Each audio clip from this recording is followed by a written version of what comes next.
Hola, buenos días a todos y a todas. Bueno, acá el doctor Slater, que estuvo en el día de ayer, me comentó que ya algunas cosas de las que yo tenía previstas ya las vieron y las trabajaron en profundidad. Entonces voy a pasar, digamos, directamente a trabajar con lo que es la creación de la oficina de rescate, que además posiblemente sea como lo novedoso, lo que yo puedo contar como experiencia personal.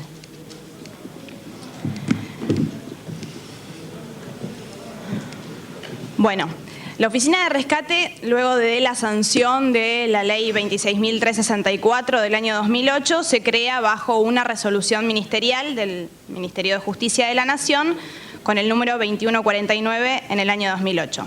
Su función es la prevención e investigación del delito y el acompañamiento y la asistencia jurídica a los damnificados hasta el momento de la declaración testimonial.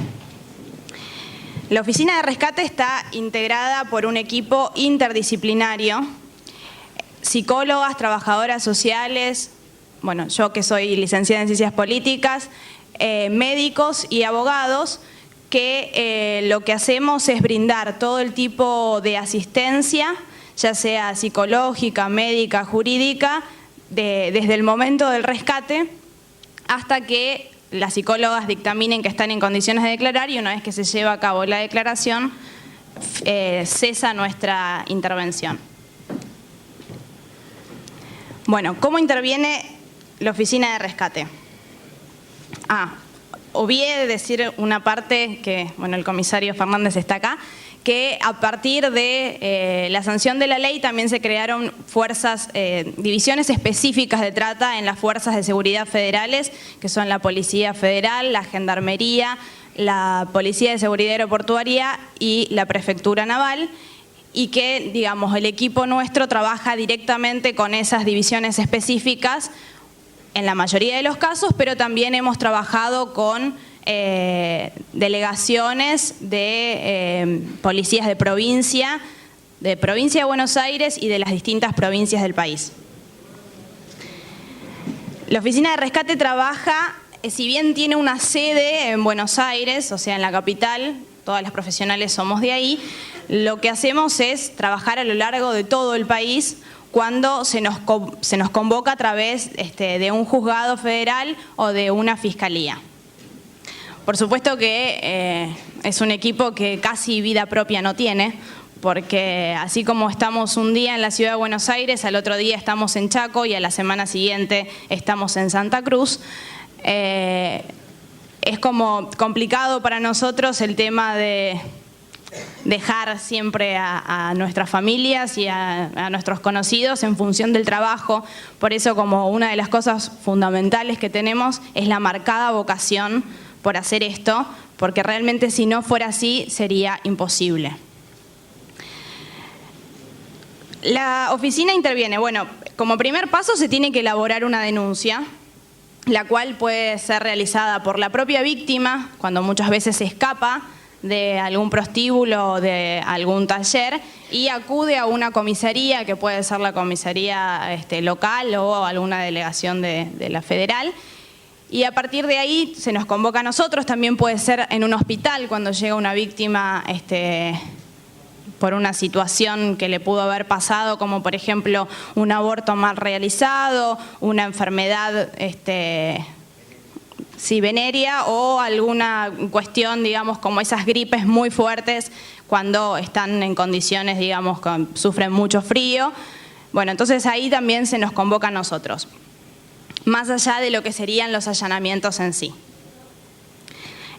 Contamos con una línea telefónica de denuncias, que es el 434014, que se atiende las 24 horas todos los días, donde ahí también mucha gente puede llamar para consultar o para hacer una denuncia que, si bien no tiene carácter legal, nosotros lo que hacemos es tomar la mayor cantidad de datos posibles. De hecho, ayer a la noche, cuando me fui a mi casa a las 11, sonó el teléfono, que si bien, digamos, suena en la oficina, después se pasa a un BlackBerry, que, digamos, casi poniéndome el pijama estaba sonando. Y era una señora que estaba denunciando el caso de su hija de 26 años que hacía 3 días que había desaparecido en la provincia de Entre Ríos, específicamente en Gualeguaychú. Lo que hice fue tomar todos los datos, comunicarme con una compañera mía, decirle, bueno, te voy a pasar todos los datos vía mail, porque, digamos, esta mañana yo no iba a poder generar la denuncia como corresponde, que lo que hacemos siempre es pasarla a la división trata del comisario, que ya seguramente debe estar ahí. Bueno, interviene a partir de todo lo que estuve contando de la denuncia, interviene, digamos, la justicia federal a través de un juzgado o de una fiscalía, que en la mayoría de los casos, digamos, realizan tareas de investigación o de inteligencia a las cuales nosotras no accedemos. Y, digamos, en función de la situación de riesgo de la presunta o presuntas víctimas, se dictamina o se ordena la orden de allanamiento. Allí concurrimos junto con la fuerza de seguridad designada para tal fin, que, digamos, en la mayoría de los casos son las fuerzas federales, pero no siempre lo es. Nos juntamos en un lugar previo como para que nosotras también podamos tomar contacto acerca de cuál es la causa. O sea, cuanto más datos tenemos nosotras sobre las investigaciones realizadas o sobre cómo se generó la denuncia o específicamente a quién estaríamos buscando, es muchísimo mejor. Porque a partir de los datos previos uno ya sabe con qué estrategia puede ingresar al lugar. Bueno, una vez que el lugar se irrumpe, digamos, nosotras todavía estamos en nuestros propios vehículos y con nuestras custodias, igual entramos, digamos, en la mayoría de los casos bastante rápidamente atrás de ellos. Lo que hacemos es, bueno, en primer lugar, digamos, contarles. Realmente lo que sí hacemos es como diferenciarnos del equipo policial, que siempre es el que genera, digamos, como mayor resistencia. La mayoría de las veces tampoco, no es que nos creen de entrada que no somos policías, por más que quizás visualmente no parezcamos, pero ellas piensan que sí, ellas y ellos. Como que tenemos siempre en la cabeza la parte de, como que lo primero que asociamos son las víctimas de explotación sexual, pero en realidad tenemos muchas víctimas de trata laboral, así que siempre que me refiero a víctimas, y para no especificar todas las veces, estoy hablando de víctimas y como cariñosamente le decimos nosotros, víctimos. Lo que hacemos al ingresar es, primero, revisar el lugar para, digamos, saber y buscar el que sería más cómodo y más privado. Un lugar que tenga luz blanca, un lugar donde preferentemente no esté tan sucio o no haya preservativos tirados o se verifique que en las camas se haya mantenido relaciones sexuales minutos antes. A veces los lugares con luz blanca casi no existen, entonces tenemos que sacar una bombita del baño y meterla en alguna de las habitaciones o hacer la entrevista en un pasillo o en la cocina. Esto, digamos, ya es como lo más fuerte. Ahora, después de mucho tiempo de trabajo y de muchos allanamientos encima, lo puedo contar así. Sin embargo, tengo que reconocerlo, que la primera vez que entré a un lugar me temblaron las piernas. O sea, no es algo tan simple para profesionales que estudiamos en una universidad y que la verdad es que para trabajo de campo no nos prepararon nunca. A las chicas o a los víctimos lo que hacemos es, primero que, digamos, contarles por qué se lleva a cabo un allanamiento, qué significa, cuál va a ser nuestra función y, digamos, en el caso de las víctimas, que se puedan cambiar para que no todo el mundo tenga que ver por qué están así, o sea, ofrecerles las cosas básicas previas antes de la entrevista, o sea, calmar la ansiedad que todos y todas tenemos en ese momento. Encontramos una habitación o el lugar donde sea y empezamos con una entrevista que, si bien vamos a escuchar lo que ellas y ellos quieren contarnos, tenemos que tener la mente muy focalizada en que lo que tenemos que buscar es si hay elementos de trata o no. El oído de contar la historia de su vida sirve más que nada para marcar la vulnerabilidad, pero después vamos a tener más tiempo de saber eso.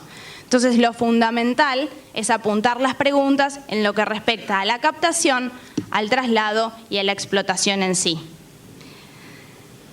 Esta entrevista siempre va a ser individual y en profundidad. La mayoría de los casos dura 40 minutos aproximadamente, sabiendo que en algunos lugares nos hemos encontrado hasta con 90 personas, 70 mujeres. O sea que sabemos que el allanamiento, sabemos a qué hora empieza, pero no sabemos a qué hora termina, y muchas veces son muchísimas horas de trabajo que terminan siendo cansadoras. Por lo tanto, tenemos que buscar constantemente estrategias para que las víctimas estén, digamos, lo más tranquilas posibles y puedan entender de que eso es para algo beneficioso para ellas y ellos, y no para una situación de molestia.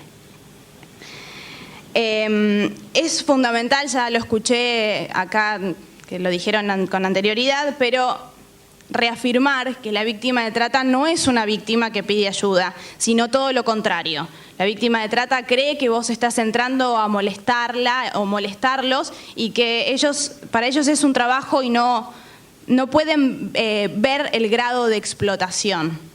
Entonces, a través de nuestras estrategias, ayer como contó la doctora, de ir haciendo cuentas o de buscar cada uno su forma, por ejemplo, probándose la ropa dentro de un taller, a ver qué es lo que hace o deja de hacer, si el botón o la costura, digamos, cuánta cantidad de prendas hace. O sea, buscar cada uno de nosotros tiene como su propio tipo de afinidad con las víctimas, lo que va a hacer que podamos encontrar la forma para llevar a cabo la mejor entrevista posible.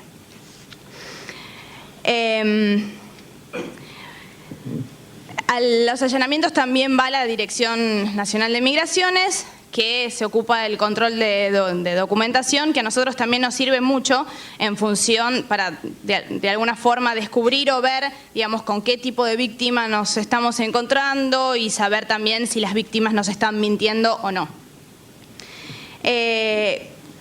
¿A quién rescatamos, digamos? Bueno, las víctimas, a ver, las que son mayores de edad, las y los mayores de edad, necesitamos que de alguna forma, a través de la entrevista, puedan asumir su grado de víctima y querer recibir la ayuda del Estado. Si quedar bajo nuestro resguardo, que es lo que nosotros le explicamos en ese momento. Si son mayores de edad y a lo largo de la entrevista manifiestan no querer recibir la ayuda, no podemos hacer nada más que elaborar, por más que nosotros pensemos que en el relato se visualicen elementos de trata, lo que tenemos que hacer es informar a las autoridades, o sea, al juzgado o a la fiscalía que está interviniendo, vía telefónica en un principio y vía escrita a través de informes profesionales que hacemos después. Pero eso es todo. Cuando son mayores de edad y quieren recibir la asistencia, es todo lo que les voy a decir ahora, y cuando son menores de edad, o sea, menores de 18 años, quieran o no, sí reciben la asistencia estatal, que implica lo siguiente: un alojamiento transitorio que, digamos, afortunadamente este año contamos con uno propio, y eso es como nuestro mayor logro hasta ahora. Hasta los años anteriores hemos articulado con la OIM y con otros organismos, a su vez de pagarlo con nuestro propio recurso, pero este año ya tenemos uno que está destinado directamente a la oficina de rescate. Le damos todo lo necesario de vestimenta, alimentación, asistencia médica. Utilizamos el tiempo que tardan hasta declarar en hacerle todos los controles médicos de rutina. Los más importantes salvo en casos donde es fundamental hacerlo en la urgencia, porque puede haber un presunto contagio de SIDA, o porque la víctima está embarazada, o porque tiene pérdidas, o miles de razones.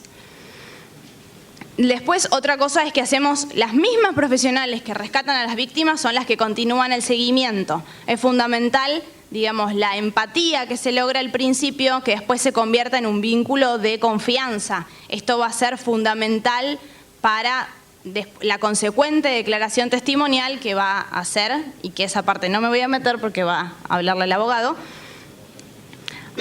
A su vez también, en todos los casos estamos utilizando una consigna policial para la seguridad de las víctimas. Y después, bueno, además del asesoramiento jurídico que no me voy a meter, aprovechamos el seguimiento para trabajar no solamente en la declaración testimonial, sino de facilitarles el trabajo de desarrollo social, empoderando a la víctima de que sepa que esto que le pasó es fundamental, que pueda decirlo todo para que no le pase a otras personas, para que puedan tener el rol de ciudadanas, de poder exigir sus propios derechos, y para que puedan de alguna forma comenzar a manifestar qué es lo que quieren hacer y qué es lo que les gustaría. O sea, tratamos de ir un poco más allá para que después, cuando finalice la declaración testimonial y nos tengamos que despedir de las víctimas, otra cosa bastante dura para nosotras, que puedan, digamos, ya estar en otro rol, que no es en el mismo rol que cuando la rescatamos, sino que más firmes, más seguras, con una mirada más penetrante, con ganas de vivir. Y bueno, para no meterme con la declaración, estas son las estadísticas que ayer igual más o menos las dijimos, están discriminadas por fuerza.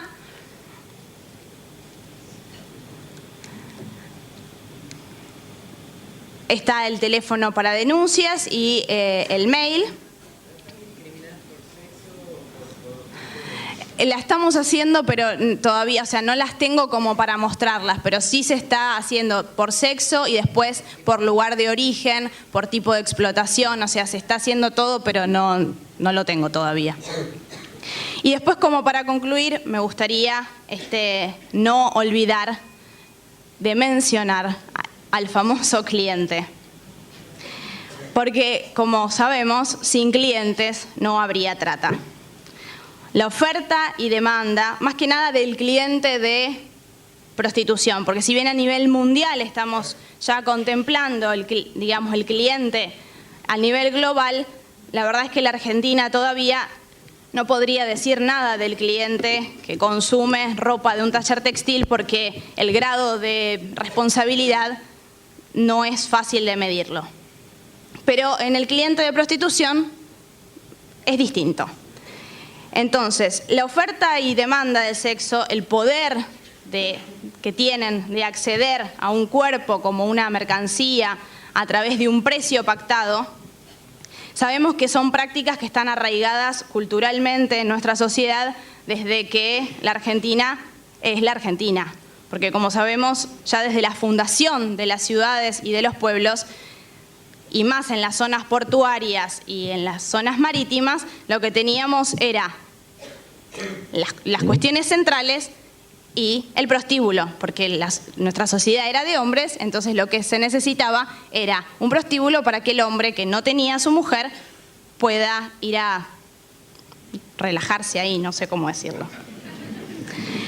Entonces, bueno, si bien no tenemos la sanción al cliente, o sea, no contamos con esa ley, y muchas veces cuando encontramos a clientes que están con víctimas menores de edad, no saben qué determinación tomar, si bien eso es un delito, nunca se detuvo a un cliente que estaba manteniendo relaciones sexuales con una menor dentro de un lugar. Nunca. Y eso es responsabilidad de la justicia. Entonces, lo que me parece es que yo estoy tratando de dar mi mi experiencia, mi forma de verlo, y lo que digo es que es fundamental que la sociedad se sensibilice y que nos concienticemos y que tomemos cada uno primero el rol como ciudadanos y después el rol de funcionario público que cada uno tiene para poder combatir este delito que es la trata de personas. Va a hablar el abogado con el tiempo, ¿bien? Perfecto. Bueno, buenos días. Por suerte para las jornadas, pero por desgracia para mí, todos los aspectos relevantes de la problemática han sido profundamente tratados, pero como contrapartida me va a permitir usar el tiempo del que dispongo para contar nuestro trabajo cotidiano en la oficina de rescate. En la conformación de la oficina es de 4 abogados por el momento para todo el país.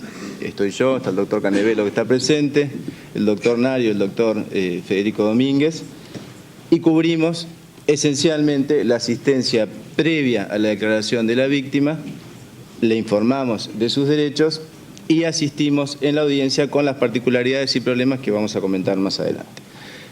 Durante el día de ayer y hoy, varios se refirieron a las particularidades que tiene la víctima del delito de trata. No voy a andar en eso, todas las conocemos, pero quería detenerme en algo respecto de los protocolos de actuación. Su aplicación es esencial y es preciso conocerlos, pero al momento de enfrentarse con una víctima, no tenemos que caer en una innecesaria rigidez en su aplicación e interpretación, porque cada víctima de trata es única y tiene, además de la particularidad como tal, cada una individualmente tiene además otro conjunto de particularidades que no permiten, tanto en un interrogatorio, en la audiencia testimonial como en nuestra entrevista, someternos a un cuestionario o a un protocolo demasiado rígido. Sí, por supuesto, son de suma utilidad, pero eso siempre hay que tenerlo en cuenta. Es muy difícil hablar de la víctima general, por eso que decíamos de las particularidades, pero sí me voy a enfocar en ciertos patrones que se presentan asiduamente, los que nos permite hacer un mínimo intento de generalización de cuál es la víctima con la que trabajamos más a menudo.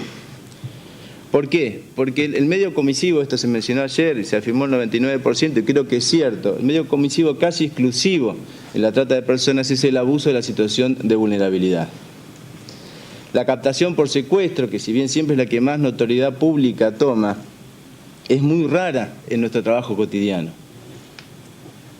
Sí está presente casi siempre el engaño, pero nunca está el engaño, o casi nunca está el engaño escindido de esta situación de vulnerabilidad a la que se han referido y que también me quiero referir yo.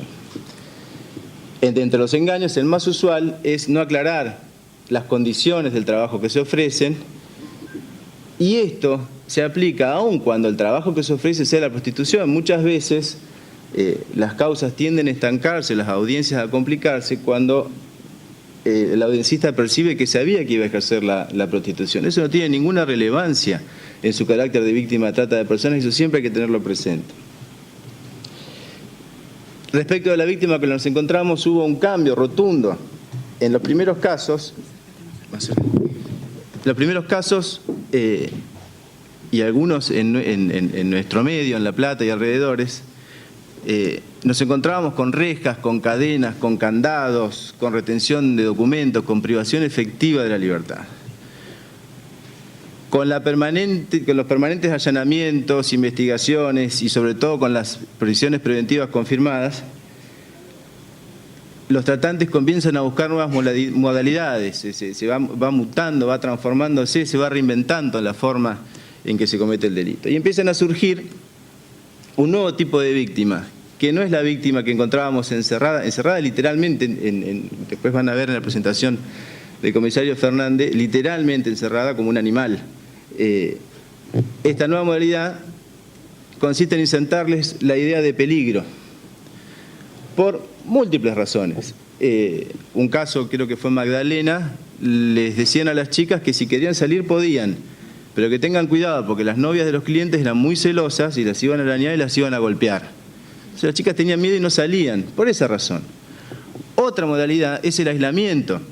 Hay víctimas que provienen de zonas rurales de Paraguay con una realidad socioeconómica muy distinta, con una formación cultural y una posibilidad de expresarse muy distinta a la que podemos tener nosotros.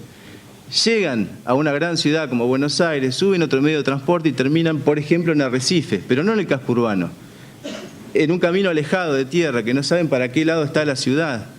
Esa persona no tiene dónde ir, aunque la dejen salir, porque no sabe ni siquiera dónde está. Y otro elemento que se presenta también con mucha seguridad es la autoridad asociada al tratante. En todos los prostíbulos hay presencia de policías como clientes, presencia de policías que van a recaudar dinero, o en otro caso también en nuestro medio, se llevaba a todas las víctimas una vez por semana, como mínimo a la comisaría, sin ninguna razón aparente, pero se las llevaba ahí. Entonces, si ellas escapaban, no podían optar por ir a la comisaría porque eran la misma gente que veían cotidianamente y no tenían posibilidad de ir a otro lado. Pero después nos vamos a detener en la entrevista qué otras cosas surgen de esto. Entonces, ya entrando al momento de afrontar a esta víctima, que ya dijimos algunas particularidades, porque nos hemos encontrado incluso hasta con trata con ribetes religiosos. Por eso me centro en esta víctima vulnerable, normalmente que viene del norte del país o de zonas rurales de Paraguay, que ha dejado su familia, que mantiene ascendientes, descendientes, y que sus filtros para preguntar cuál es ese futuro mejor que le ofrecen no es el mismo que aplicaríamos nosotros, porque está en un estado desesperante.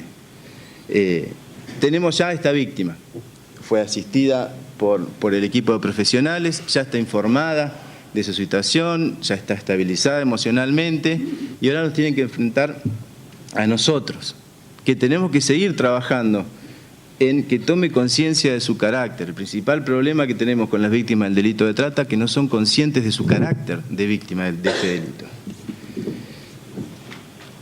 Ya lo anticipó la doctora Gibert y mi compañera también, y tienen muy arraigado el concepto de cuenta. La trata por endeudamiento es una de las modalidades, diría la modalidad omnipresente cuando es trata con fines de explotación sexual, en donde siempre se le está debiendo dinero al tratante. Primero se le debe el viaje, cuando se terminó de pagar el viaje le avisan que todo ese tiempo no pagó la comida, cuando termina de pagar la comida todavía debe el alojamiento, después debe la vestimenta, y después tienen elevadas y arbitrarias multas por cualquier motivo. Si un día no salen al salón, tienen una multa, si salen más de media hora, tienen otra multa. Si ponen una canción en la fonola, les cobran 20 pesos y tampoco tienen control, como ya anticiparon, de cuál es el dinero que deberían percibir. Entonces, en este momento estamos. Hay otra cosa más respecto al endeudamiento. Hay muchas de las víctimas, sobre todo las que vienen de Paraguay, que por el motivo que sea, parecen convencidas de la exigibilidad del crédito que le están reclamando. Ya sea por razones jurídicas o morales, ellas están convencidas que esa deuda la tienen y que no se pueden ir porque tienen una deuda. Otra forma, que ya mencionaron también, de lograr la reacción, que tome conciencia de su carácter, es mostrarle todo el dinero que tendrían que tener encima si ganaran lo que dicen que ganan. Y hay veces que se asombran. ¿Cuánto trabajaste la última semana? Hice 15 pases y 35 copas. ¿Cuánto te pagan por copa? Tanto. Tendrías que tener 5.000 pesos en el bolsillo. ¿Cuánto tenés en el bolsillo? Nada. ¿Y cuánto mandaste a tu familia el último mes? Nada. ¿Y dónde está toda esa plata? Y recién ahí se dan cuenta, en esa vorágine diaria muchas veces consumen estupefacientes o están alcoholizadas casi permanentemente, no se dan cuenta en su devenir cotidiano que ese dinero que supuestamente tienen no lo tienen ni se dan cuenta. Cada día es un día más y son todos iguales. Entonces, en este momento es donde empieza a darse cuenta de su carácter, se empieza a enojar, y ahí es donde tenemos que nosotros empezar a hacerles que nos cuente todos esos elementos que nos llevan a demostrar y van a llevar a demostrar en la causa la situación de vulnerabilidad en la que se encontraban. Esta situación de vulnerabilidad, ¿cómo se nos presenta en abstracto? Por la falta de oportunidades económicas, la escasa o nula movilidad social del lugar donde vienen y el alto grado de analfabetismo, pero no son las únicas. Y en muchos de los casos también se explota la situación de desamparo que tiene este sujeto pasivo. Son mujeres que tienen que dejar a sus hijos en su país o en su lugar de origen, que también están en una acuciante situación económica, porque normalmente también tienen que mantener a sus ascendientes. Entonces muchos se mantienen indefinidamente trabajando en la prostitución solamente para poder alimentar a su familia, sin ningún rédito económico, con un giro que hacen cada 2 o 3 meses de 300, 400 pesos al Paraguay, ellas trabajan todo el día y todos los días para el tratante.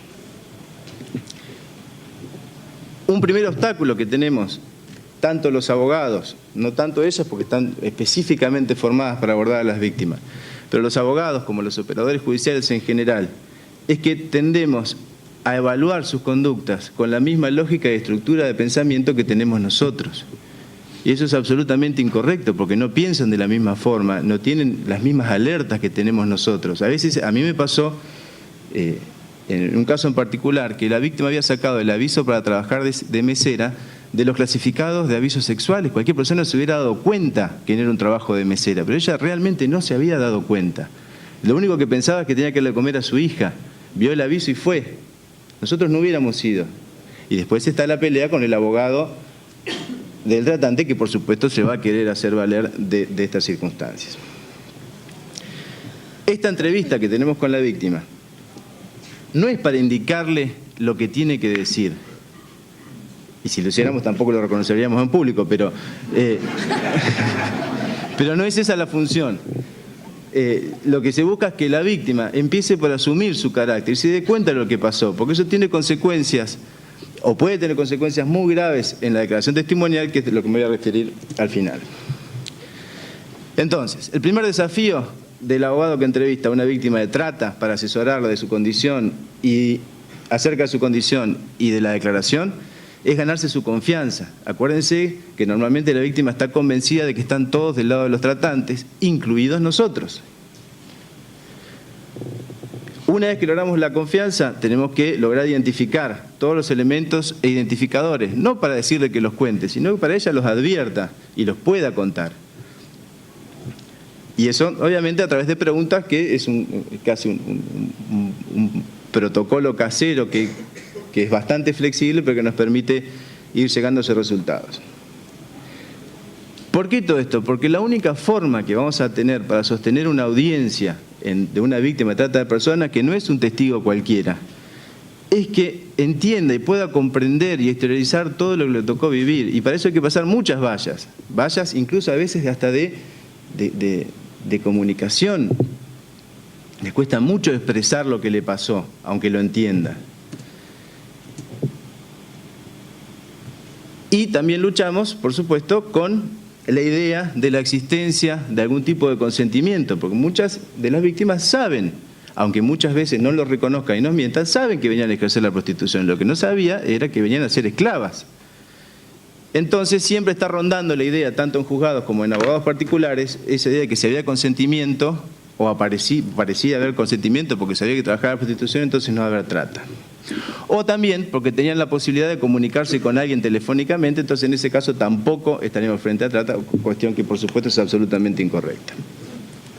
Piensen en esta persona que supuestamente prestó su consentimiento.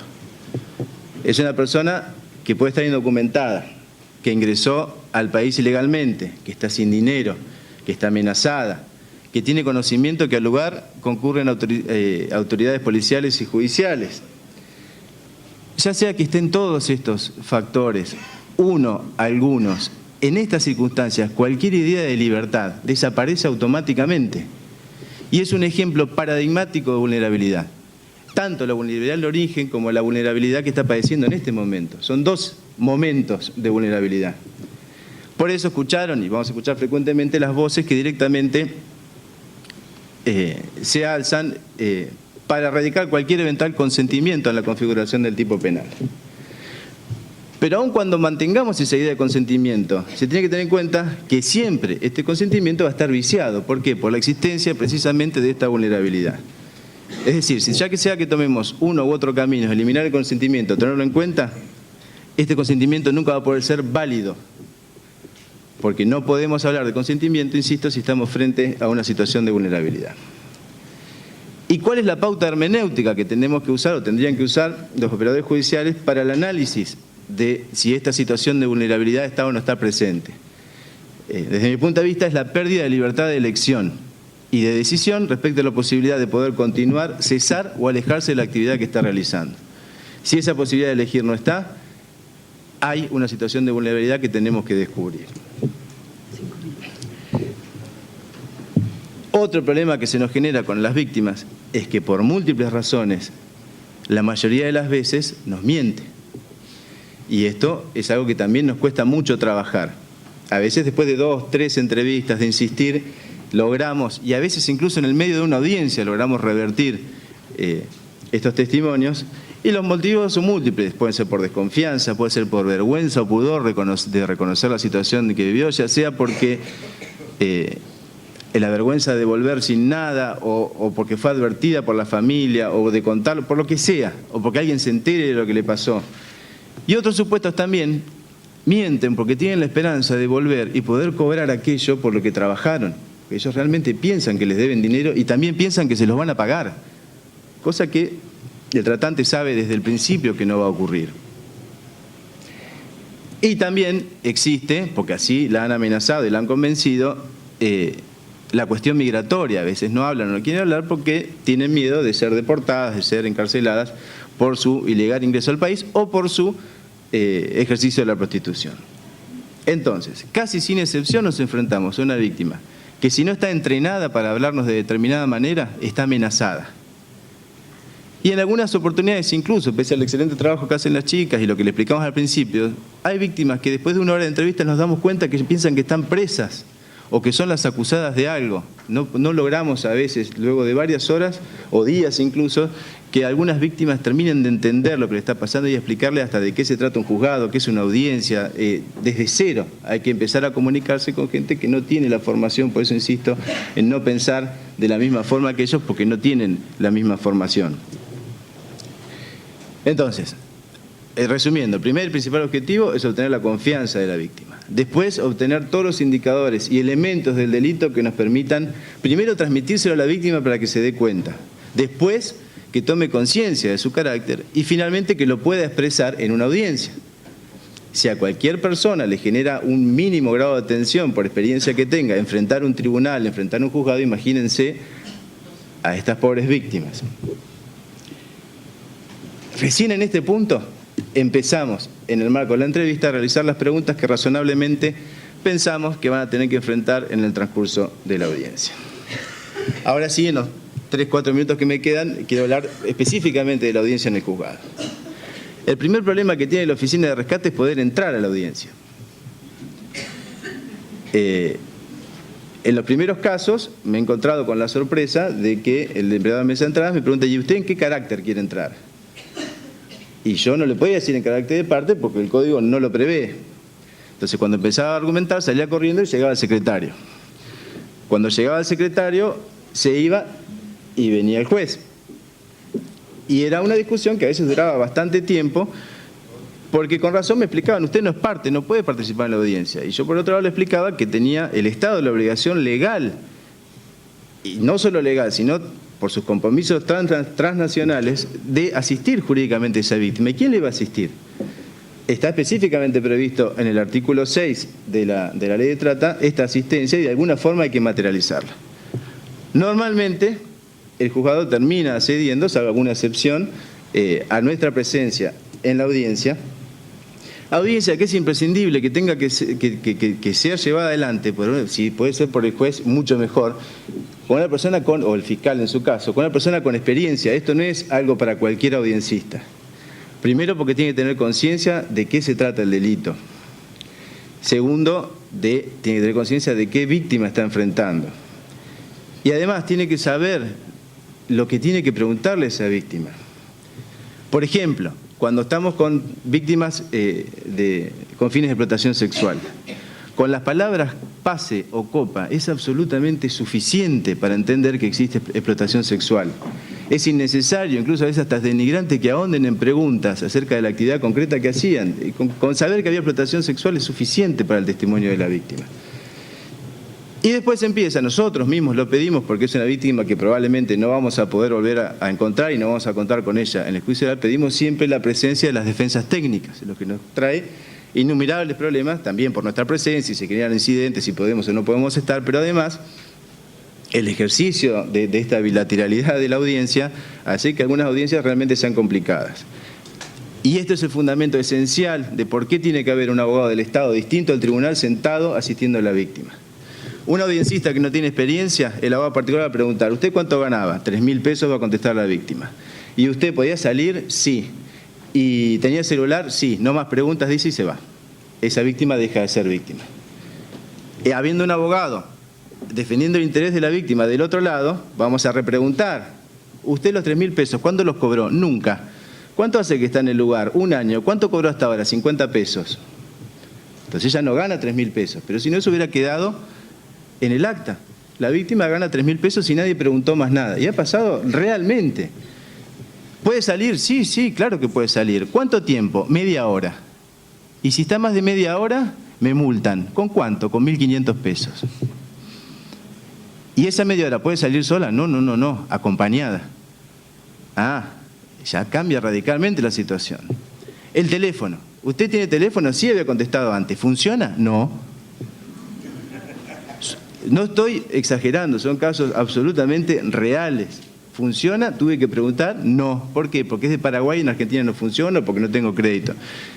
Pero usted puede hablar por teléfono. Sí. ¿Cómo? Con el altavoz activado y con... Siempre hay una mujer que ascendió de categoría y que controla toda esa conversación. Entonces, y así podría seguir indefinidamente, pero bueno, no me quiero extender del tiempo que tengo previsto. En conclusión, la audiencia, si no hay bilateralidad de personas capacitadas en la problemática de trata, esa audiencia, por múltiples razones, se cae. Todo gira en esta audiencia. Insisto, nosotros no estamos para probar el delito y la víctima tampoco está para probar el delito, pero sí de su testimonio va a surgir todo lo concerniente a su situación de vulnerabilidad y al eventual consentimiento viciado al que nos referíamos antes. También todas estas preguntas que muchas veces se nos oponen los abogados particulares por considerar que son impertinentes, de cómo viven, si tienen piso de tierra, si tienen calles, si tienen agua, si tienen luz, son elementos imprescindibles después para evaluar, por supuesto, su situación de vulnerabilidad. Es decir, insisto, nuestra función no es intentar probar el hecho, sino asistir a la víctima. Hay una innegable tensión, a veces, en nuestro interrogatorio o en nuestra insistencia para que no mientan, entre la función de probar, que no es la nuestra, y la de asistirla, pero a veces es bastante difícil mantenerse en ese rol de asistencia y no querer pasar a colaborar con la prueba, que no es nuestra función, porque muchas veces nosotros entrevistamos víctimas que la estuvieron drogando durante meses, embarazadas, y tenemos enfrente a la víctima con su hijito, que nosotros sabemos, porque leímos la causa, vimos el informe, que la madre consumió cocaína durante todo el embarazo. O estamos hablando con una mujer, estos de este departamento judicial, que estamos entrevistando y que una semana atrás enterraron un feto que le sacaron de prepo en el patio del prostíbulo y tuvo que seguir trabajando a los 2 o 3 días. Entonces, a veces cuesta mantener el temple en estas situaciones, pero es imprescindible para no corrernos de nuestro rol. Y también a veces esta problemática se da porque en la audiencia, sobre todo en los juzgados federales, no están acostumbrados a trabajar con víctimas reales, sino son problemas más de otro tipo. Hay una tendencia a considerar que es un papel más, algo que hay que sacarse de encima, algo que hay que correr rápido. A mí me ha pasado que un funcionario judicial me diga, ¿por qué me tengo que ocupar yo? Cuando vio que ya eran las 2 de la tarde, 1:30 y se había ocupado, ¿por qué me tengo que ocupar yo de estas negras de imagínense qué? Y me lo dijo en la cara y enojado. ¿Por qué se tiene que ocupar de estas negras? Como contrapartida también nos encontramos un caso que mencionaban ayer, con un secretario y una prosecretaria que cuando la víctima iba relatando el momento en que es rescatada, se emocionaron. Estaban tan comprometidos en la causa que cuando llegó el momento del rescate se emocionaron los dos, se le caían las lágrimas. Esos dos extremos son los que nos encontramos en nuestro trabajo. Después cada uno de nosotros desde nuestro lugar va a tener que elegir a cuál nos queremos acercar, pero eso ya es una decisión que corresponde a cada uno. Muchas gracias.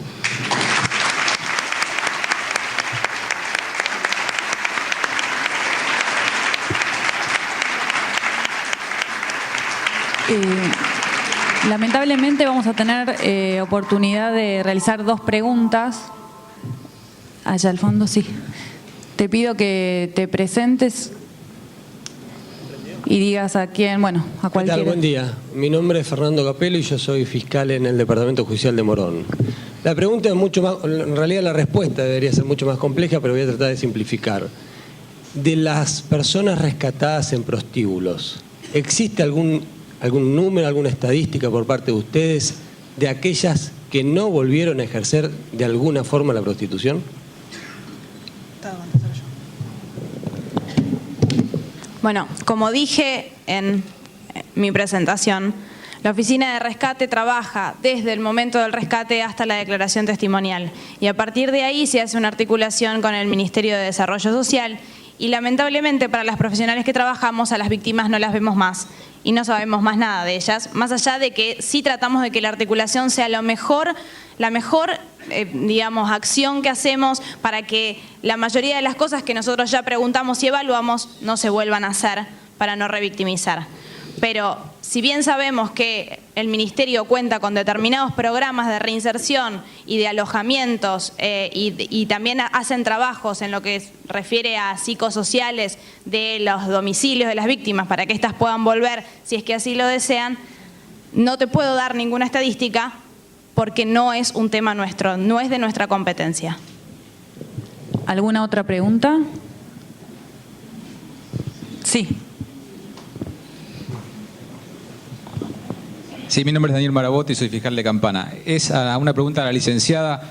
¿Qué término promedio, si es que lo manejan, existe desde el rescate hasta la declaración testimonial de las víctimas? Bueno, esta pregunta es... no puede ser tan la respuesta no puede ser tan específica porque va a depender del juzgado interventor. Pero sí estamos como logrando, a partir de que la Oficina de Rescate nació, los que tenían, digamos, como el poder de decidir eran los juzgados. Hasta que nosotras empezamos a legitimar nuestro trabajo en función de la eficacia que tuvimos al momento de las declaraciones y la posterior, digamos, importancia de las causas. Entonces, más o menos lo que estimamos a nivel general, porque las víctimas son todas distintas y los tiempos de las víctimas son todos distintos, pero en líneas generales, aproximadamente a las 72 horas una víctima puede declarar. Tiempo promedio. Bueno, la última pregunta. Yo quería preguntar dos cosas. Doctora. Perdón, sí, dos preguntas. Una es, ¿qué pasa cuando la víctima no quiere denunciar? Porque esto también, digamos, por lo menos a nosotros nos pasa bastante. Y en segundo lugar, si el asesoramiento jurídico que se brinda también incluye la parte civil, porque como no hay ninguna víctima que haya recibido indemnización o reparación por el momento, sospechamos que eso es algo que no se está, digamos, abarcando dentro de la asistencia jurídica. Con respecto a la eventual pretensión indemnizatoria civil, nosotros todavía no hemos terminado de... Yo sé que es difícil, pero hay que explicarle lo que se puede hacer. No, el problema está que todavía estamos bastante escasos de gente, somos 4 para todo el país y vamos en contra del tiempo normalmente. Y hay veces tenemos dos, hubo un día que teníamos una declaración en el Chaco, una en Río Gallegos, otra en Rosario y estábamos 100% de nuestra capacidad operativa, más que muchas veces se complican los transportes, los vuelos, se suspenden las audiencias, se nos ha cortado la luz todo un día en un juzgado. Entonces todavía no hemos tenido tiempo de pensar si realmente podemos hacerlos nosotros como abogados de la Oficina de Rescate, si requiere abogados externos. Realmente no hemos terminado de estudiar la posibilidad de, además de esta asistencia en sede penal propiamente dicha, si existe la posibilidad de brindar, de pretender una indemnización en sede civil. Todavía no lo tenemos claro. Bueno,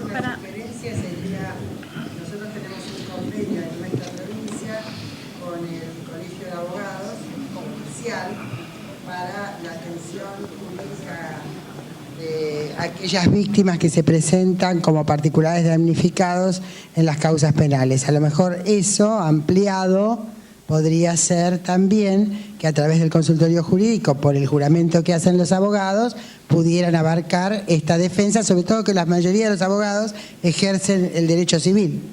Sí, Esa sí. podría ser una Sería sugerencia. una de las variantes. Pero eso sería en Pero ya nuestra sería- provincia. Ustedes trabajan más a nivel nacional, ya es un tema federal, ¿no? Pero sería también algo externo al funcionamiento de la oficina. Porque Claro. el problema principal que tenemos es, si ya tenemos problemas de legitimación procesal para sentarnos en una audiencia, argumentar para poder además patrocinar en una pretensión civil a la víctima, ya sería bastante más complicado.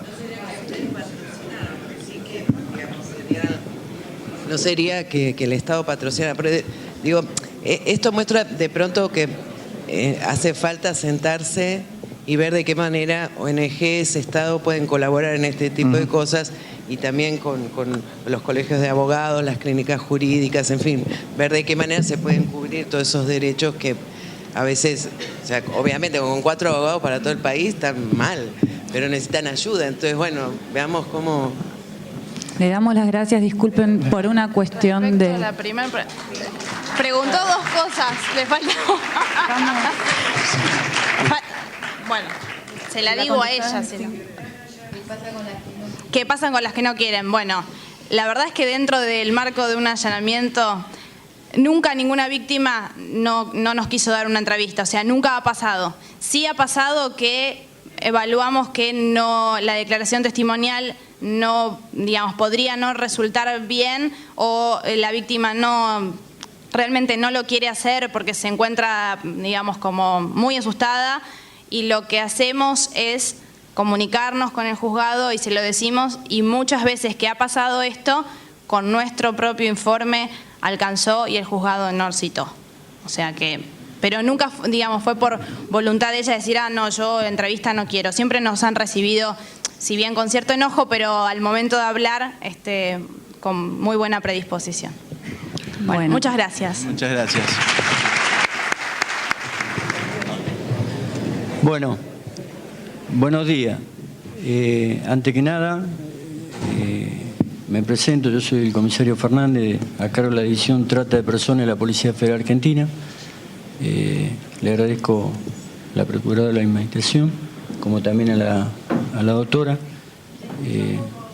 Un poquito bajo. Y que me pusieron el cable tirante. Ahí está. Bueno, ¿se escucha mejor ahora? Bueno, antes que nada yo no les vengo a enseñar ninguna temática de trabajo, sino simplemente lo que vengo a aportar es la experiencia que tenemos en 1 año y medio de trabajo en la división. La división mía cuenta con 25 hombres, 7 oficiales, 2 subcomisarios, y cubrimos todo el país. Al ser un delito federal, no solo cubrimos el ámbito capitalino, sino el ámbito de todo el país. Anda pasando. Sí, sí. La conformación. Lo que es acciones, por dado el tiempo y eso, ya está totalmente dado, de los fines y la explotación, coacción, traslado.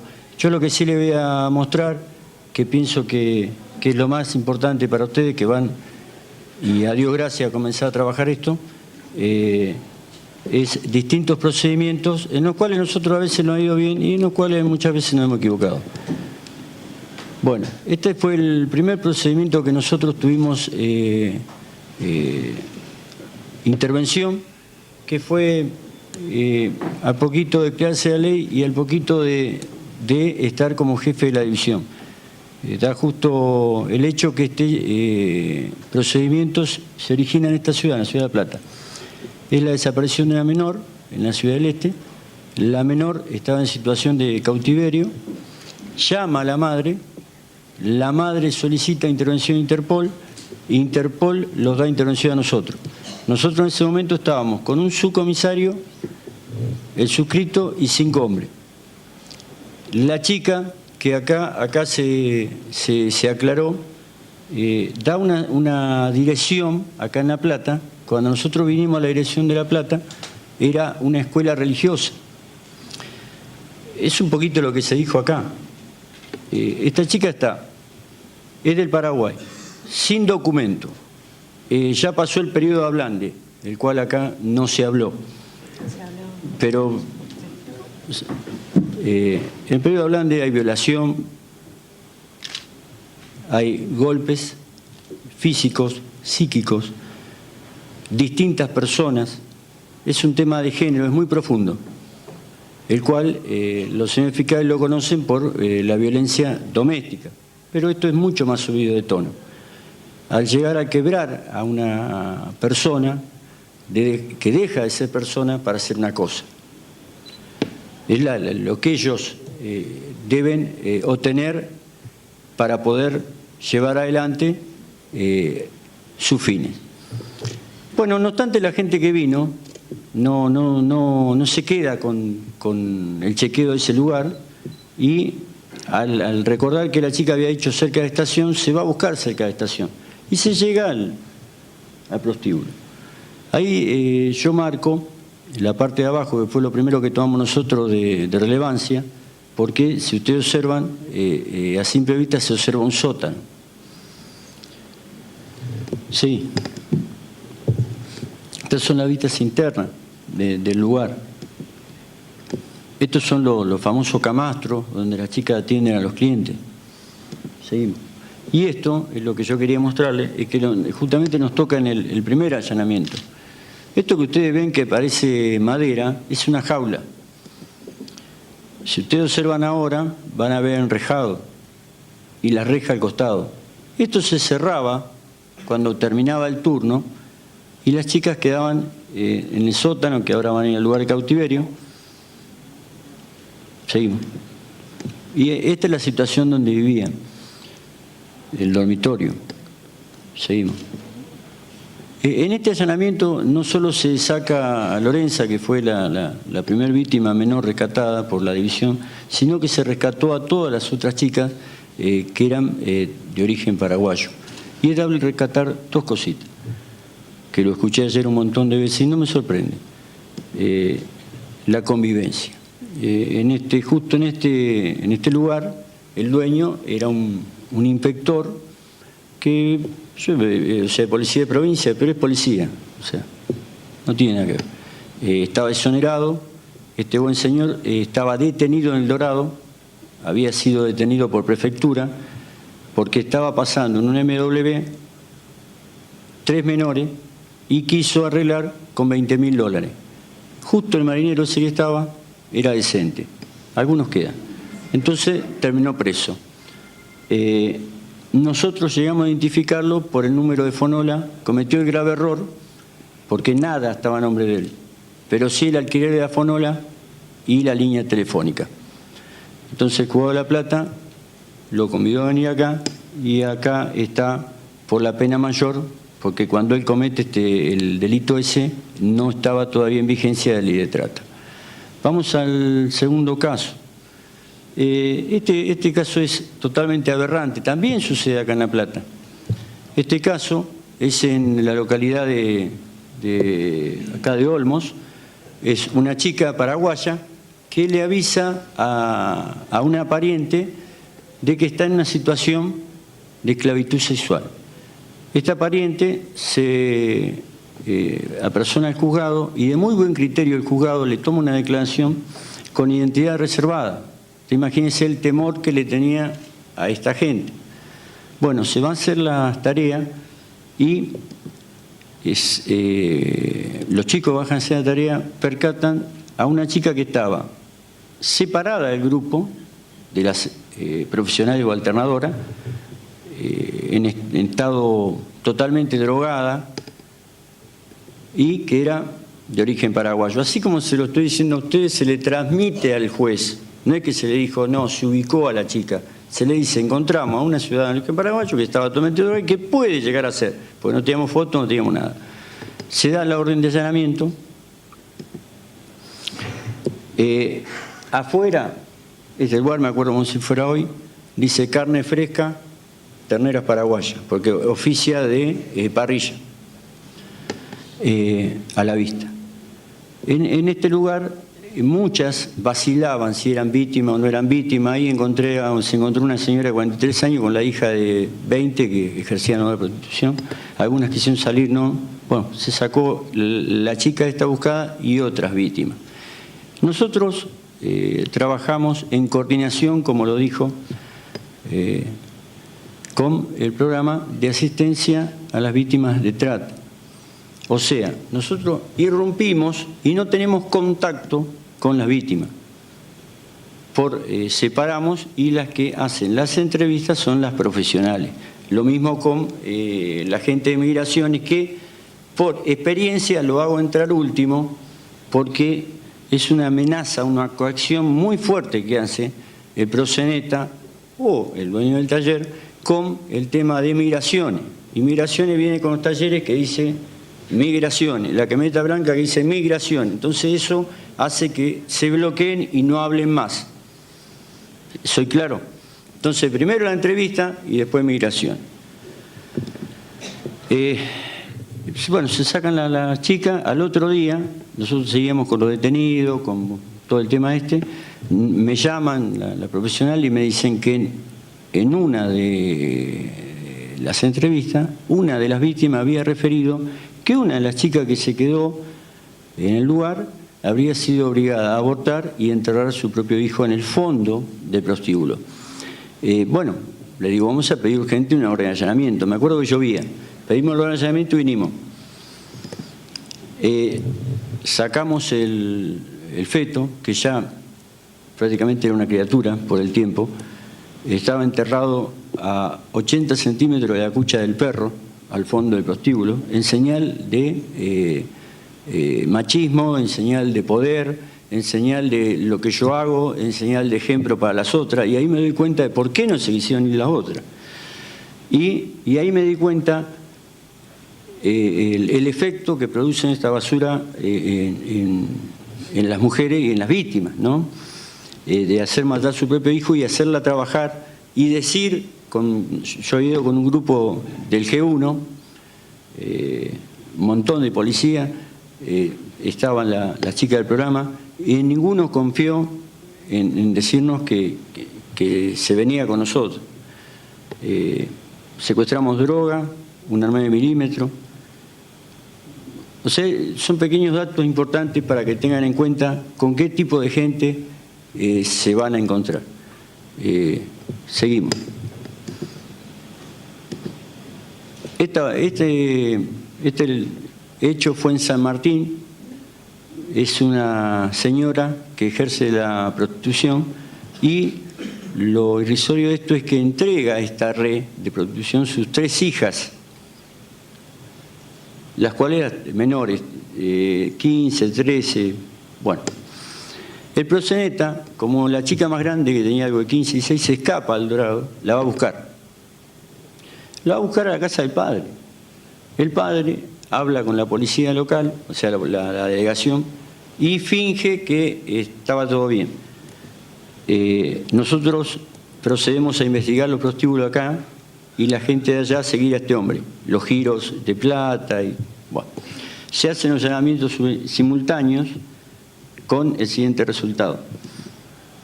Este era el inmueble del prostíbulo. Si ustedes observan, nosotros le hacemos a los juzgados la ilustración que ayer creo que se había comentado, con flecha, foto, filmación, para que no haya ningún tipo de duda. En este lugar se corroboró que habían trabajado las 3 nenas. Seguimos. Observen este detalle. En el lugar había una chica que dijo no ser víctima. Nosotros le hicimos referencia al juzgado. Después de tanto allanamiento, nosotros estamos jodiendo con otras cosas. Pasá de vuelta. El cerrojo y el candado está del lado afuera. Cuando ustedes le preguntan esto a una profesional, va a decir que es para que las otras chicas no le roben las cosas. Seguimos. ¿Sí? Bueno, esta es la situación más o menos de los lugares que nosotros... Sí, una promiscuidad. La nena tenía 11, 14 y 16 años. Queda imputada la madre e imputado el proxeneta que ha ido a casa del padre a buscar a la chica. En este caso, siempre lo comento, porque se hizo en coordinación con el juzgado federal de allá, del Dorado, ¿no? Lo que resalto es la coordinación, de tantos kilómetros poderlo hacer, porque lo que nosotros no queríamos es perder las nenas, que nos cambiaran de lugar las nenas. Y, o sea, una vez que obtuvimos eso, para nosotros fue la efectividad.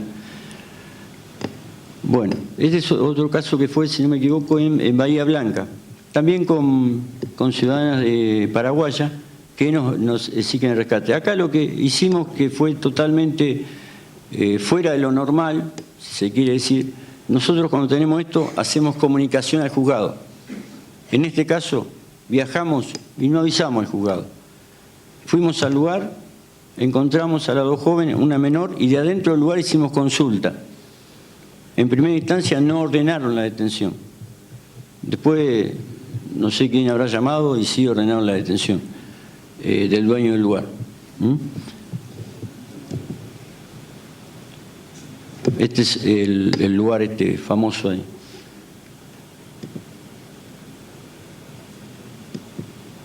Bueno, este es otro hecho también en Santa Rosa, que lo trajimos de Formosa. Es una chica que venía de Formosa, captada y trabajaba en Santa Rosa, La Pampa. La señora dueña de estos prostíbulos tenía un muy buen vivir, el marido es un cirujano plástico y no teníamos forma de corroborar el delito. La chica iba a Formosa y declaraba que estaba porque quería, bueno, pero la empezamos a seguir, tuvimos que hacer un seguimiento frecuenciado, lo cual tuvimos que cambiar gente, estas afirmaciones, pasar. La chica, después de declarar en el juzgado de Formosa, viene a Santa Rosa, La Pampa, y va a la casa de esa mujer para que le dé la plata de remí, porque ni siquiera la plata de remí tenía. Determinamos la ubicación del prostíbulo. Esta es la casa de la dueña del prostíbulo. Y esta es una afirmación cuando iba a practicar tenis, la señora.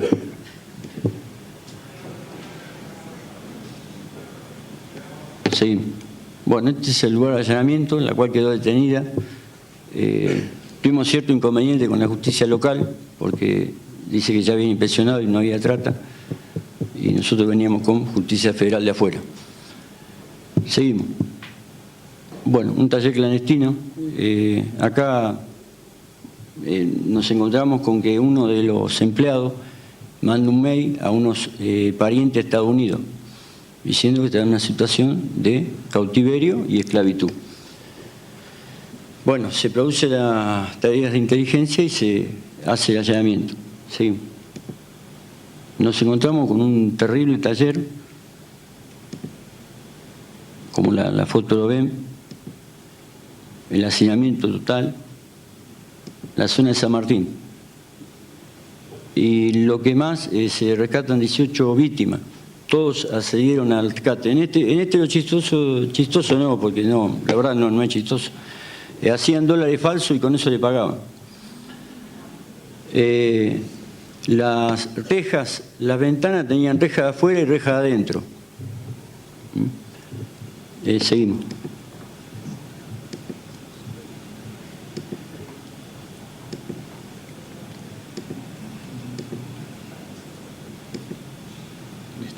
No, bueno, 2 minutos ya dejo. Voy a comentar 2 hechos que hicimos. Uno fue con la justicia del Chaco. Yo no sé si alguno conoce la localidad de Castelli. Bueno, ahí tuve 8 meses a gente mía infiltrada en el lugar, haciéndose pasar por empleado de madera. En el lugar empezamos al revés con Zunilda, la jueza federal. En vez de empezar a trabajar el prostíbulo, trabajamos por la captadora y nos dio un excelente resultado. Hicimos escucha, seguimiento, y esta mujer trabajaba para algo 18 procedentes. Vendía chica Y en las escuchas decía si querías empanada quemadita o empanada blanca. La quemadita la morocha, la blanca. Estamos hablando de indígenas toba. Se procede a allanamiento. Se detiene esta mujer justo en la fiesta de aniversario de Castelli. Total protección del lugar, no solo policial. Se procede a detención. Se libera una nena de 14 años. La nena ya había sido llevada 2 veces a la ruta a hablar con camioneros de sandía, a venderla. Y se allana en el mismo momento Tandil, Córdoba y Río Gallego. Bueno, todo en cadena, que es la cadena que hablaba ayer la señora, del norte a sur, con resultado brillante. Pero nos quedaba algo pendiente. A un cura del lugar, el cual nos dio información, o sea, más o menos, nos dijo que había una chica desaparecida, una chica llamada Figueroa. Hacía 2 años desaparecida y se pensaba que tenía un hijo con un proxeneta. Bueno, seguimos investigando hasta que el año pasado, creo que fue en diciembre, llegamos a dar, a Dios gracias, en Caguazú, acá en Lanús, con este señor. Este señor quemó la casa para tratar de matar a la chica. La chica se escapa, la rescatamos en un hospital. El hijo lo vendió. Se detuvo quien lo compró y al hijo. O sea que ahí no, como que dimos por cerrado el caso. Después fue toda la gente puesta a disposición de la justicia del Chaco. Y lo importante de todo es que se procede al allanamiento, que en su momento la jueza no quería, después se la convence, que son difíciles de convencer a veces ustedes. No importa, fiscal también, pero se lo convenció. No, porque la chica en su momento había trabajado ahí de prostituta. Entonces yo quería ir contra el prostíbulo. Pero la verdad, quería ir, no había. Bueno, la verdad es esa. Bueno, fuimos. Y así como le digo la verdad, después de 1 año y medio de allanamiento, ustedes estaban conmigo, se nos escapó la tortuga, porque menos mal que hablo con la jueza y le digo, vamos a llevar a una chica, porque hay algo raro. Hay algo que no me cierra, hay algo raro porque el nerviosismo que tenían los dueños del lugar, no había medidas para llevarlos presos, salvo hacer una 331, no había. Cuando llevamos a la chica, al otro día viene a la división, desesperado, un matrimonio, a buscar la hija de 16 años, 15 años, que estaba detenida. Claro, ¿qué pasa? Le habían hecho un documento apócrifo, pero tan bien, que la verdad nunca lo hubiéramos sabido. Entonces, y estábamos con gente de migración, hicimos entrevistas, o sea que, no obstante, estaban presos igual, los del prostíbulo, estaban presos igual, la jueza fue convencida, bueno, estaban presos igual. O sea, siguieron más presos todavía. Pero el tema era que nunca lo habríamos sabido. Y después otro temita es, y termino, yo estoy trabajando con varios fiscales, Pergamino, acá en La Plata también. Nosotros lo único que ofrecemos es trabajo. Y lo que sí le puedo decir, que ni yo ni la gente mía somos amigos de nadie. Así clarito y sencillo. Y bueno, cualquier cosa que ustedes necesiten, me contactan a través del doctor Amoril. Le paso a...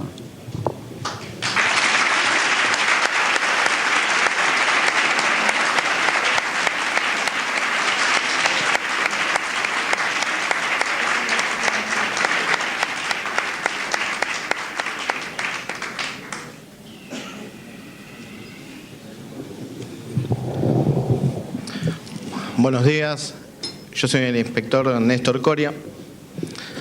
Soy miembro de la División Trata de Personas, estoy a cargo de una de las brigadas operativas. Somos 3 grandes brigadas, digo grandes porque hubo una readecuación para poder trabajar este tipo de delitos.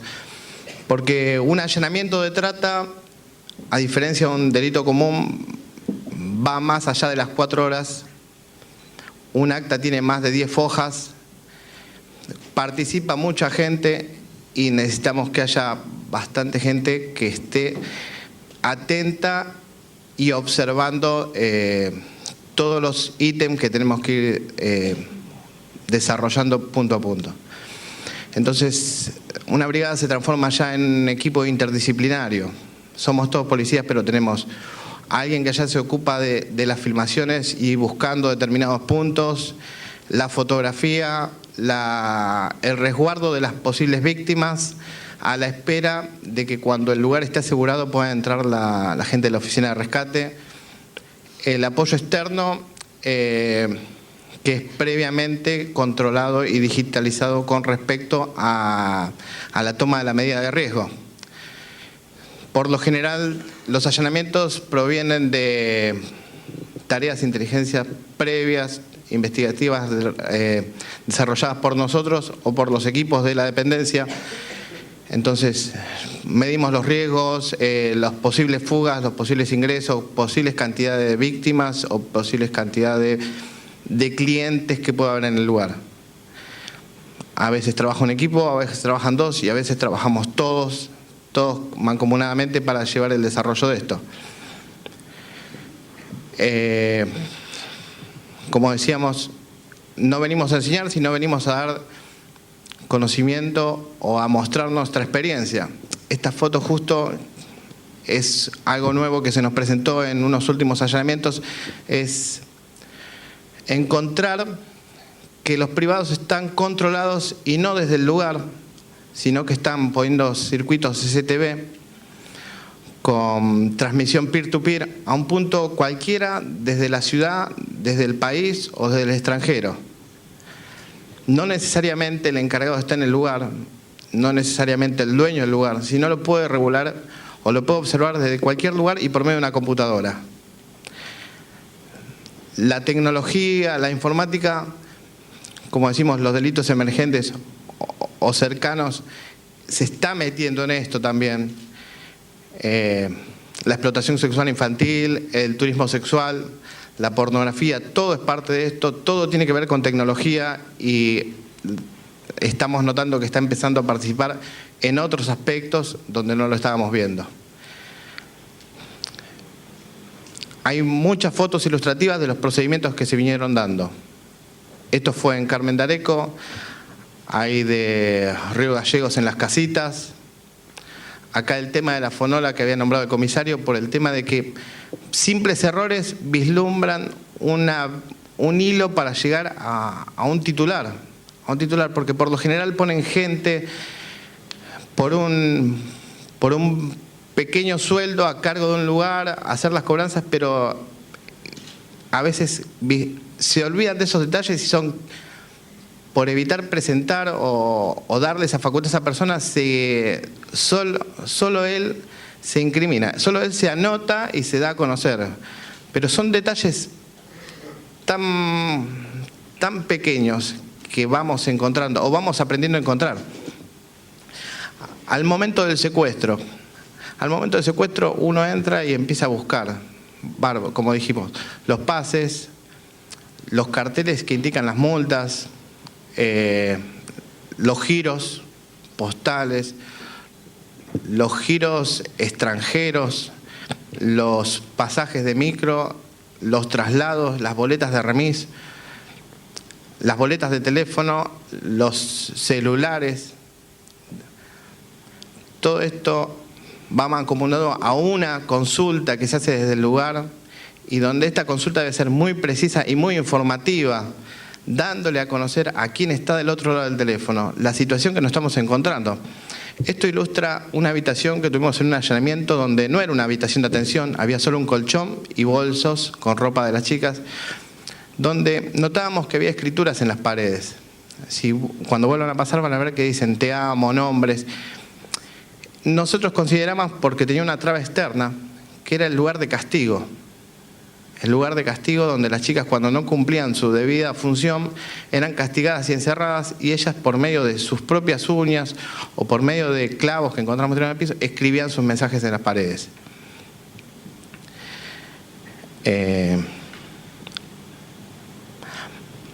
Más allá del secuestro, de la atención, de la investigación previa para determinar quiénes son las partes, quiénes van a ser los posibles encargados, vigiladores, controladores.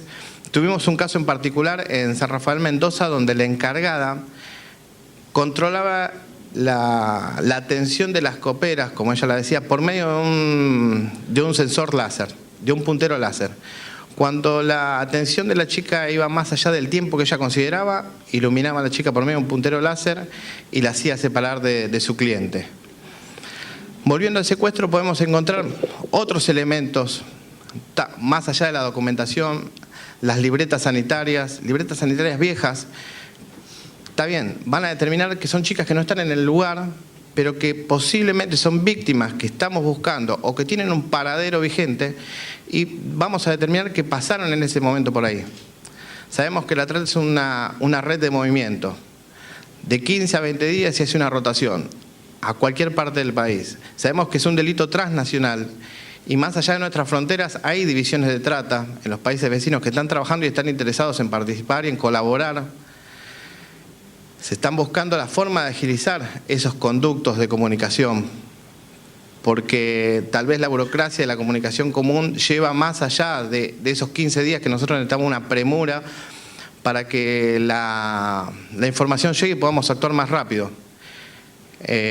Por lo general, cuando las víctimas de explotación laboral vienen de Bolivia, son captadas por medio de una radio, donde se da un aviso, donde se ofrece trabajo en Buenos Aires como cocineros, como costureros, y se da un valor de aproximadamente 600 pesos de ganancia.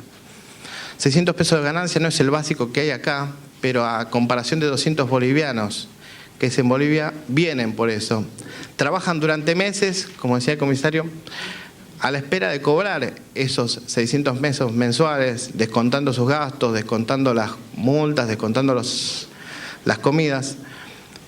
Y cuando nosotros llegamos y desarrollamos el allanamiento, estas víctimas les cuesta entender que son víctimas, porque ellos siguen sumando, siguen descontando esos gastos y esperan empezar a poder cobrar.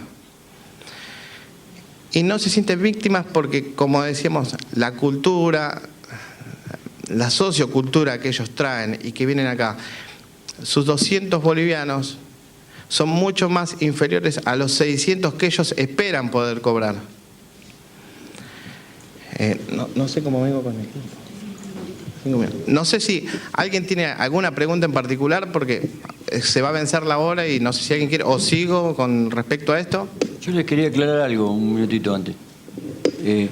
Yo omití decir que, no obstante que está la División Trata de la Policía Federal, también está la División Trata de Gendarmería, como así también la de Prefectura y la de PCA, con lo cual nosotros tenemos una reunión al mes en el Ministerio de Justicia y trabajamos totalmente las causas sin ningún tipo de celo. No, a veces como sucede con droga, no hay ningún tipo de celo, dado que la trata es tan grande que hay trabajo para todo. Si les parece, podemos comenzar el ciclo de preguntas. Sí, gracias. ¿Nos podrían ilustrar acerca de cuáles son las tareas de inteligencia previa que realizan para obtener esas órdenes de allanamiento?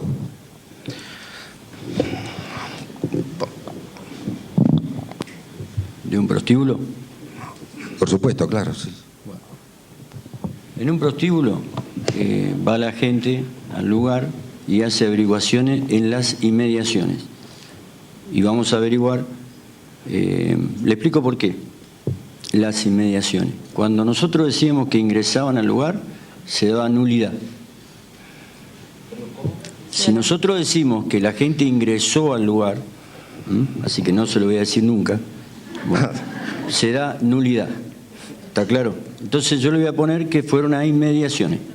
La verdad es que ingresamos. Si no, podemos ver.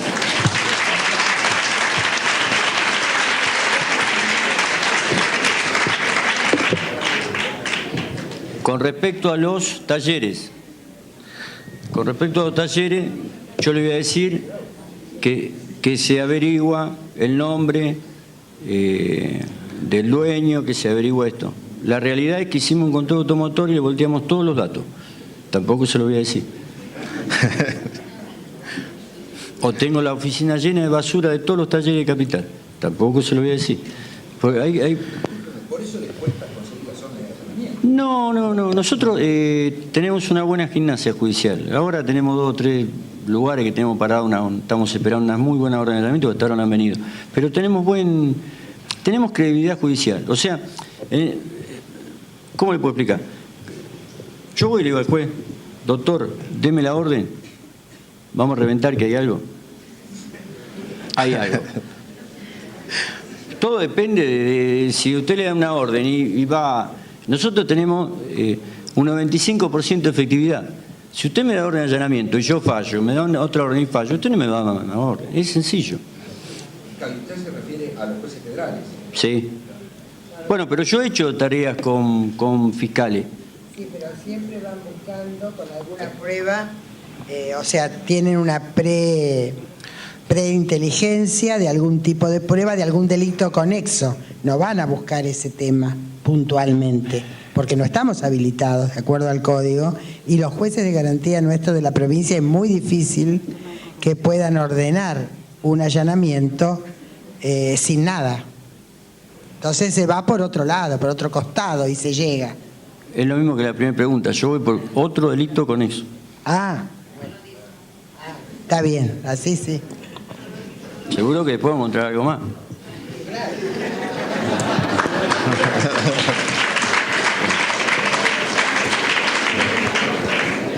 Lamentablemente tenemos solamente lugar a una última pregunta. Si alguien quiere realizarla. Espera si te pueden escuchar todos.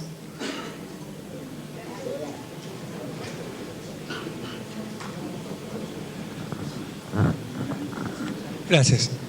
En el lugar del hecho, ¿qué hacen con el cliente? Bueno, hay distintos criterios judiciales.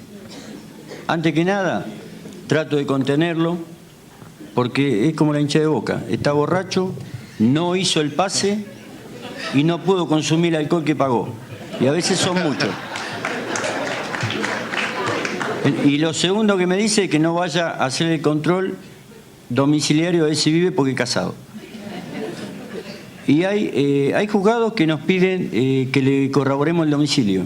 Contratemos el domicilio, saquemos un teléfono laboral o algo.